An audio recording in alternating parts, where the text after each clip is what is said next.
21 मई की सुबह जब उत्तर प्रदेश सरकार ने लाखों भर्तियां निकालने का ऐलान किया तो सभी युवाओं के जहां में आशा की एक किरण जगी। लेकिन दोपहर होते होते ये आशा की किरण निराशा में बदल गई, जिसके बाद युवाओं के साथ इस वाकये पर विपक्ष ने भी हल्ला बोला। जहां अखिलेश ने कहा कि उत्तर प्रदेश से नौकरी डिलीट हो गई, तो वहीं कांग्रेस ने इस निकम्मेपन की मिसाल बताया। आइए अब आपको बताते हैं कि सरकार ने युवाओं को वो कौन सा सपना दिखाया जो पल भर में ही टूट गया। दरअसल 21 मई की सुबह उत्तर प्रदेश सरकार ने सोशल मीडिया हैंडल से एक ट्वीट सामने आता है, जिसमें दावा किया गया कि प्रदेश में मार्च 2026 तक कुल 1,93,000 शिक्षकों की भर्ती की जाएगी।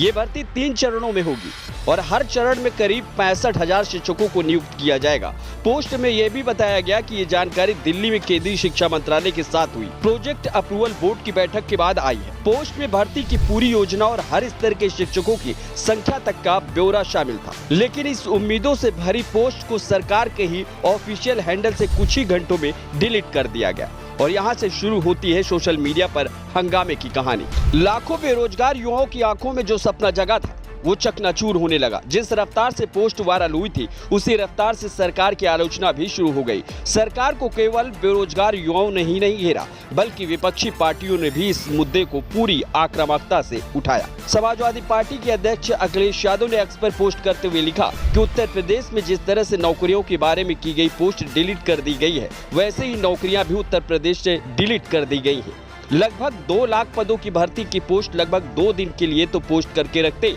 नौकरी भाजपा के एजेंडे में है ही नहीं। तो वही कांग्रेस प्रदेश अध्यक्ष अजय राय ने इसे लेकर अपने एक्स हैंडल पर लिखा कि उत्तर प्रदेश सरकार ने ट्वीट डिलीट करके 2 लाख शिक्षक भर्ती की प्रक्रिया पूरी कर दी। तड़के सुबह सरकार की ओर से इस सूचना को ट्वीट किया गया और दोपहर होते होते ट्वीट गायब। मानना पड़ेगा कि बेशर्मी और निकम्मेपन में इस सरकार का कोई जोड़ नहीं। दरअसल जिस पेपर कटिंग को ट्वीट में शेयर किया गया था वह एक अखबार की रिपोर्ट थी, जिसमें लिखा था कि उत्तर प्रदेश में शिक्षकों के करीब 1,99,000 पद खाली है। इनमें से प्राथमिक स्तर पर 1,81,276 पद, माध्यमिक में 3,872 और वरिष्ठ माध्यमिक में 8,714 पद शामिल है और यह भर्तियां मार्च 2026 तक पूरी कर ली जाएंगी। लेकिन अब सवाल है कि यदि वह सब केवल एक रिपोर्टिंग त्रुटि थी तो क्या बिना पुष्टि के इतने बड़े आंकड़े और भर्ती की टाइमलाइन सार्वजनिक की जा सकती है? हालांकि इस मामले पर अब तक ना तो सरकार की ओर से और ना ही आयोग की तरफ से पोस्ट हटाने को लेकर कोई आधिकारिक बयान आया है।